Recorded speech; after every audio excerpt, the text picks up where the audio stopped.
Hi friends. This week I'm trying out another craft kit. You know I love a good craft kit. This one is this cozy pet surprise kit. Honestly, the pictures for this kit are what really got me because it says that they're made out of pipe cleaners, but the animals are so fluffy and not pipe cleanery looking at all. I got this kit from Michael's because I had a $25 coupon that I couldn't resist using. You know you spend a lot at a place when they give you $25.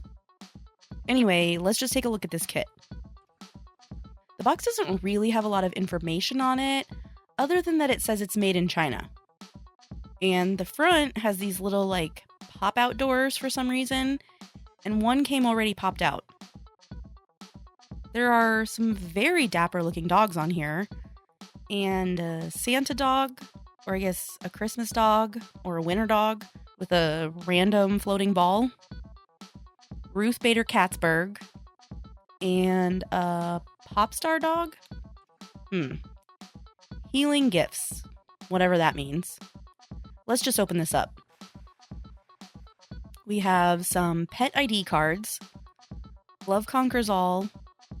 Every day is a new beginning. True happiness lies within. Please take me home. Me, anytime I leave the house. Choose happiness every day. He doesn't really look like he chose happiness.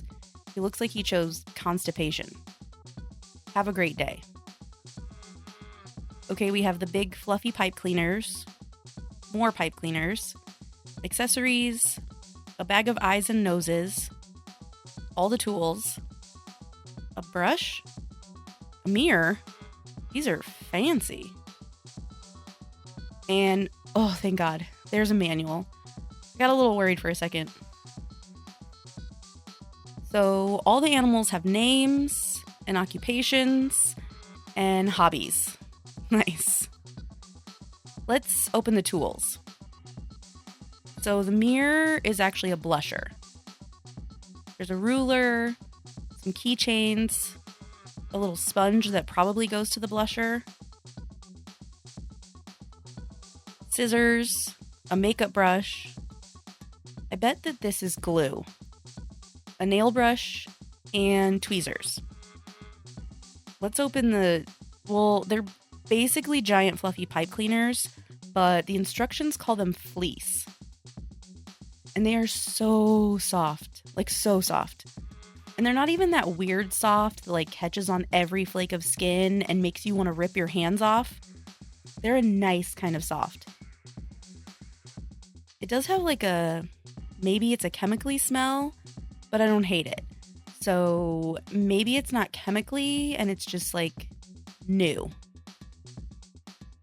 Besides these super fluffy ones, there's also a white feathery sort of one and a brown one that kind of feels like a bunny. Before we get into the craft, let's take a moment to talk about today's sponsor, Craftsy. If you don't know who they are, Craftsy is an online learning community where makers and creatives can advance their skills and learn some new ones. Craftsy has over 2,000 classes in categories like drawing, painting, sewing, knitting, photography, baking, and even fitness. I love that they have classes for all different skill levels and styles. Like a whole section of fun for kids classes. This hands-on crafts for kids class has so many fun ideas that I can't wait to try it out with my students. And if you saw my video a few weeks ago, you know that won't be my last foray into block printing. So I'm working my way through this block printing class by Christine Schmidt to not only learn a bit more in-depth about cutting stamps, but also how to apply them to a variety of surfaces. Can anyone say printing on fabric? I would love for you to experience Craftsy with me, so the first 1,000 of you to click the link in the description or scan this QR code will get a full year of premium membership to Craftsy for only $1.49. $1.49 for an entire year of classes. This is valid for new members only. Thank you so much to Craftsy for sponsoring this video. Alright, I'm gonna start with this first pet named Ace. All of the different pets have a difficulty rating, and this first one has 2 stars. I looked through the book, and there's some 3 and 4-star projects too, but no 1-star difficulty ones. What if I'm only a 1-star skill level? I'm taking out the white coral fleece. That's what they call it. I don't know what's coral about it. And measuring a length of 7 centimeters. Then bending it to 90 degrees.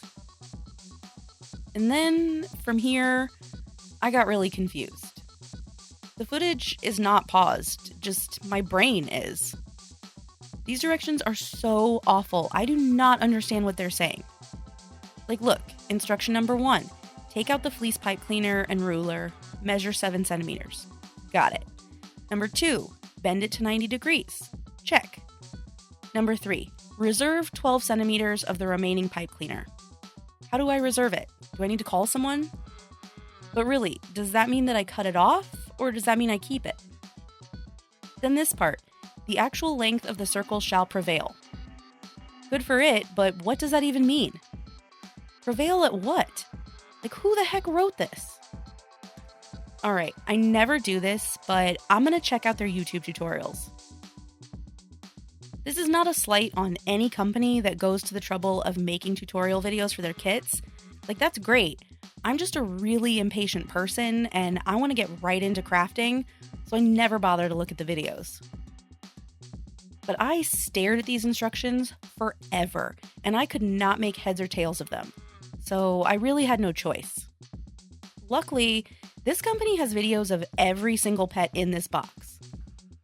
The narrator is just reading the instructions word for word, but at least watching someone do it in real time, I can tell what they're doing and see how the circle prevails. Alright, so let's try making Ace again. I literally have the video playing just off camera, so I'm just following along. And since their videos are all on YouTube, I don't feel like I'm spoiling things by telling you every single step. So this 7 centimeter part is the inside of the body. Then this 12 centimeter length that I reserved is not going to be cut off. I actually never cut the wire at all. Instead, I take the 12 centimeters and wrap that around my finger to make 2 loops, and then twist these bottom 2 pieces together. That's going to be the base to make the head. Then I'm going to take the long end up the back and put it down through the circles and make 1 ear. Then I'm going to loop it around behind the head and put the long end into the top of the circles again to make the other ear. Then I just do that 2 more times, but instead I'm going to pull it down tight between the ears each time. And that's going to make the top of the head. Then I squish one of the circles upwards to make a forehead, and then pinch the bottom circle into the shape of a mouth. What does a mouth look like? Does that mean that I pull it out away from the face? Well, that's what I'm going to do, because I don't know. I turn the ears to the left and the right and fix them, and then his head is done. He looks like a puppy popsicle. Okay, next I wrap the long end around the dogsicle stick down here, make a 3 centimeter long leg, then make another 3 centimeter long leg, wrap it around the stick, make a back leg, make another back leg, and then wrap the rest around the belly. Then I bend the head up, lift the tail up, and bend the legs to a standing position. Okay, looking good. Now here's the fun part. I'm going to use the nail brush to give him a nice little groom and add some blush to his inner ears. Then I glued in his eyes and nose. Then he needs accessories. First, this little collar that I need to assemble. But not with these tweezers, because these weren't meant to squeeze anything. I finally got the little bell on there, and then glued the whole thing on. And then he gets his little headset. But I'm not gluing that on because I'm not sure if I'm going to keep it. And he's done. And now I present to you Ace the Schnauzer. He's apparently a sports commentator, and his hobbies are sports, obviously, games, and watching competitions on site, otherwise known as sports and games. Alright, let's move on to making the rest of the pets. All of these are made using the same basic steps, with maybe like an extra wrap here or there. Speaking of, I'm not sure how all of the pipe cleaners are the same length to start, and they have the same steps, yet some have extra wraps here or there, but they're all supposed to have the right amount of wire. Shouldn't the ones with extra wraps be longer? The math isn't mathing. couple of notes that might have been helpful if the instructions cared to actually make sense. That first circle after the 90-degree bend should really start fully after the 90 degrees. If that original 7 centimeters is part of the circle at all, then the dog ends up with a weirdly short body and a giant head. And the heads are already kind of big on their own, so that looks really strange. Some parts really need to be a bit looser, like those 2 circles that you insert every part of their face through. Yeah, I could barely get them in there. I ended up having to skip a few face loops. But other parts you need to pull really tight or you're gonna run out of wire. Some of my pets ended up with a fuller belly than others because on some, I couldn't even get a full wrap at the end. Also, some of the measurements really aren't that important. I kind of stopped measuring the ears and the legs by the end. All of these actually take less than 10 minutes for the wrapping part alone. Then comes the grooming, and this is by far the most time-consuming part, except that time-consuming makes it sound like it sucked. It did not suck. This could have taken like 3 days, and I think I still would have enjoyed it.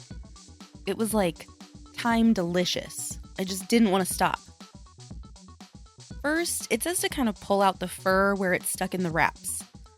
I honestly didn't really find much fur trapped, so I didn't worry too much about this step. Then you bend the wire to form the faces and the ears. There really is only so much moving that you can do with the wires, but you kind of bend the ears down to make them floppy or make them point up. Like I said, you can't move them much, but they all came out okay. Then comes the really fun part, the fur. You use this little nail brush to brush out the fur, and the book has diagrams showing which direction to brush, so that's pretty helpful. Then you get to trim, and the book also has diagrams showing how to trim the fur to really bring out the shape of the dog. I mean, they all basically start out with the same shape, and it's really the fur that makes the difference. So I just set out to make lots of little small cuts, refining the shape, brush out the fur some more, and then make more small cuts. It's kind of like my own little dog grooming service. For some of the animals, I just went off instinct or even like memory, because I've had a lot of golden retrievers, so I know that their fur is usually longer on the back of their legs than it is on the front. And it's the same for the tail, so I used that when I was trimming. This really kind of feels like when you were a kid and you gave your Barbie a haircut. You know how you feel like it's going great, but you just want to fix that one little area, but then there's another little area, and you just keep fixing it until your Barbie has a buzz cut. Except none of these puppies ended up in the military. The last 2 projects, which were 4-star difficulty level, were definitely the most grooming heavy. Like turning what is essentially a black fluffy dog into a cat. I followed the directions and started by trimming the ears into a triangle about 13 times, because every time I rubbed her fur, it would start to stick up and ruin the triangle-ness. The instructions didn't really say to brush her out, but I figured out pretty quickly that I would be giving her a very tight cut, so it was better to give her a good brush and then trim. Also, this did require a lot of trust in the process, because even after her ears were done, she was not looking like a cat. She really just looked like a pointy-eared dog. I tried to move on down to her head, but honestly I jumped around a lot, because I just kept seeing little things that I wanted to fix. Remember that Barbie analogy? Her face was honestly the hardest part, because if the face doesn't look like a cat, then it's not ever going to look like one.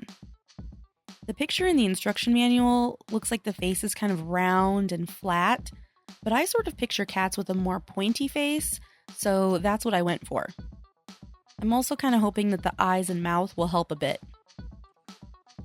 I spent a lot of time brushing her out to make her fluffier, and then trimming off all of that fluff. I'm not actually sure how much you can see because she's like every other black cat and she has no details on camera, but I think that you can maybe see the curly edges slowly disappearing.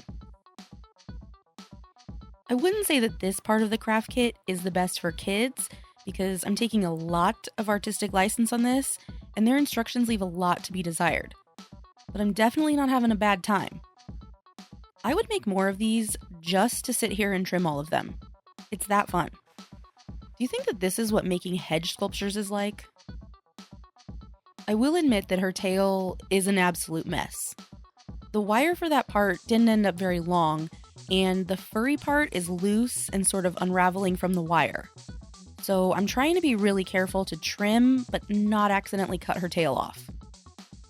Although, I did once have a black cat that disappeared for a few days, and when she came back, her tail was broken, and she had to have most of it amputated. So she had like a tiny little stump of a tail. So I guess this could just be her. But really, I just tried to brush it out and trim the fur part as short as I could, so it's just gonna be a weird and swirly tail. I did ultimately add a couple of drops of clear glue just to sort of secure it from unraveling anymore. The last pet that I trimmed up was a French bulldog, and he also required a lot of brushing and trimming. He's supposed to be fluffier than the cat, but since he's a short-haired dog, he's more manicured. I had a little bit more faith in the process this time, so I was able to focus on individual parts and not jump around as much. But I really could not figure out how they made the cheeks the way that they did, all chubby, like juicy little butt cheeks.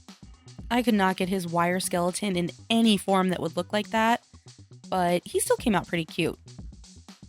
After the trimming was done and all of the extra fur was cleaned up, it's time to add blush to all of the animals with sticky uppy ears, including the black cat, which is a little strange, but I just do what I'm told. Then I added the eyes and the noses. I used those tweezers to sort of poke a little spot in first, and then I added glue to the tips of the noses and the eyes and just shoved them in. Some of these look a little crazy up close, but on camera they seem okay. Also, I don't know what this glue is, but I hate it. I mean, it worked, it was very gluey, but it got on my hands and nails, and while it came off my hands, it absolutely would not come off of my nails no matter what I tried. I ended up having to buff the glue off. For the accessories, I put as many on without glue as I could because I'm really not sure how many of these I'll keep on. I mean, they're kind of funny, but some of them are also really weird. And I didn't even bother with this saxophone because why does a dog have a saxophone? He can't hit the keys. Also, it didn't really say how to attach it. So let's finally meet all of Ace's friends. First, we have Blue the teddy puppy, whatever that is. His occupation is cowboy. Not sure why a cowboy is wearing a bow tie, but it says his hobbies include drinking beer. Who wrote this? He also likes training horses and cows. You can train a cow? What do you train it to do? Okay, then we have Nancy the Yorkshire Terrier. You'll notice that random floating ball was the end of her scarf. Nancy's job is traveler, which is very vague and might need to be investigated by the IRS. And her hobbies include traveling, obviously, photography, and drinking latte. Also, a little bit of gossip. The thumbnail for Nancy's tutorial video shows her wearing Ace's headset for some reason. So I think there might be some rendezvousing going on. Next, we have Max the Golden Retriever. He's a magician, and his hobbies include researching magic props, drawing, and playing with Rubik's Cubes. My Golden Retriever's name is actually Max also, but the only magic he does is making food disappear, and he's definitely not solving Rubik's Cubes. Our lone cat in the group is named Penny, and she is unfortunately not a Supreme Court judge. She's a jewelry designer. Her hobbies include art exhibition, not sure if that means going to them or being the one to exhibit them, jewelry, and golf. Then last, we have Carrie the French Bulldog, spelled in a way that I've never seen Carrie spelled before. And Carrie is a saxophone player, except not really because I didn't give her a saxophone, and her hobbies include music, opera, which is also music, and reading. I did discover at the end of the instruction manual that the point of the pop-out doors on the box is that you put the pets in the box, add the ID cards, and then put the lid back on. And apparently, this is a surprise gift. Honestly, I kind of loved these. I really wasn't sure how this kit was going to turn out, but I thought that the pictures on the listing were cute. These came out so condensed but fluffy, so you can't even tell that they're wire. And I kind of went down a rabbit hole looking up other kits and supplies because I'm sort of obsessed now. So please tell me that you need to see me make more of these so I have an excuse to buy all of this. But really, do let me know what you think. Thanks so much for watching, and I'll see you next time.